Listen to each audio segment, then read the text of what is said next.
Selamat datang di Science Class kelas 7 semester 1 bersama Iqbal Prastia SPD dari SMP Ayodhyapura.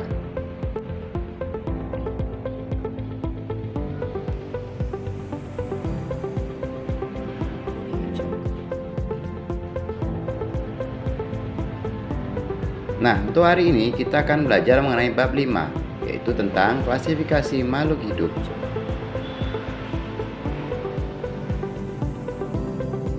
Nah, coba kalian cari di sekeliling kalian, yaitu jangkrik, batu, dan tanaman. Apa yang terjadi ketika benda tersebut disentuh? Nah, bagaimana tanggapan dari semua benda tersebut? Apakah ada yang terlihat bergerak dengan jelas?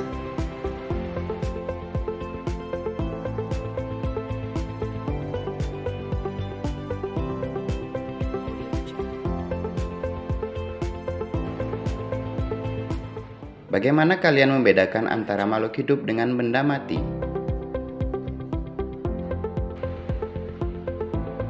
Bagaimana? Nah, makhluk hidup akan menunjukkan karakteristik hidup, yaitu ciri-cirinya adalah pertama, memiliki kemampuan bergerak, tumbuh dan berkembang, kemampuan bereproduksi, menanggapi rangsang dari lingkungan, mengambil dan menggunakan energi, kemampuan bernafas, menghasilkan limbah atau ekskresi, dan tersusun atas dari satu atau banyak sel.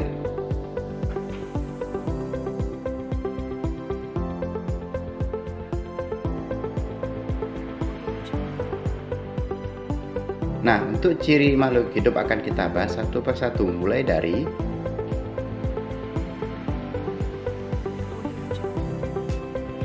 yang pertama, yaitu memiliki kemampuan untuk bergerak. Kemampuan untuk bergerak merupakan karakteristik dasar dari kehidupan. Biasanya gerakan hewan dapat diamati dengan mudah, berbeda dengan tumbuhan. Kemudian yang kedua, makhluk hidup dapat tumbuh dan berkembang. Sesuatu dapat disebut makhluk hidup berarti mereka dapat tumbuh dan berkembang. Contohnya kayak seperti ketika kita dari anak-anak sampai dewasa. Kemudian yang ketiga, makhluk hidup memiliki kemampuan untuk reproduksi.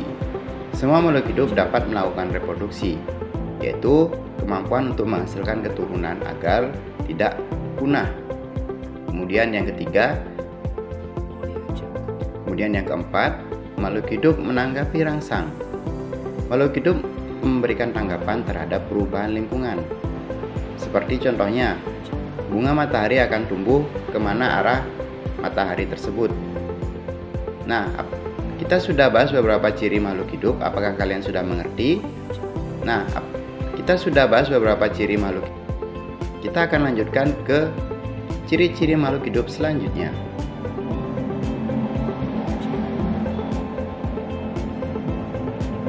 Kemudian yang kelima, makhluk hidup mengambil dan menggunakan energi.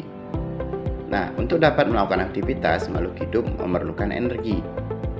Contohnya seperti tumbuhan yang melakukan fotosintesis.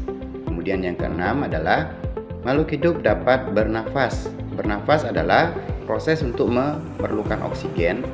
Nah, oksigen ini digunakan untuk membantu proses pembentukan energi dalam tubuh. Kemudian yang ketujuh adalah makhluk hidup menghasilkan zat sisa atau ekskresi. Nah, makhluk hidup akan menghasilkan zat sisa setelah proses pembentukan energi tersebut. Kemudian yang terakhir adalah makhluk hidup tersusun dari sel. Ada yang hanya terdiri dari satu sel atau uniseluler dan terdiri dari banyak sel atau multiseluler. Terakhir adalah makhluk hidup. Nah, itu tadi ciri-ciri yang dimiliki oleh makhluk hidup. Apakah kalian dapat membedakan dengan benda mati? Audio Jungle.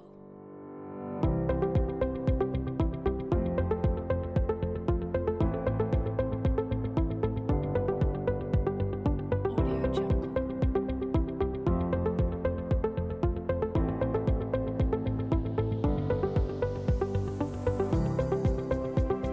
Audio Jungle.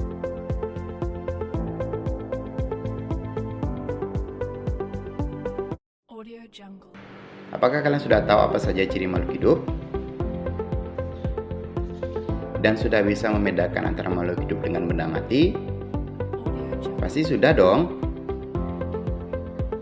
Nah, demikian pelajaran tentang ciri-ciri makhluk hidup. Semoga bermanfaat ya. Terima kasih.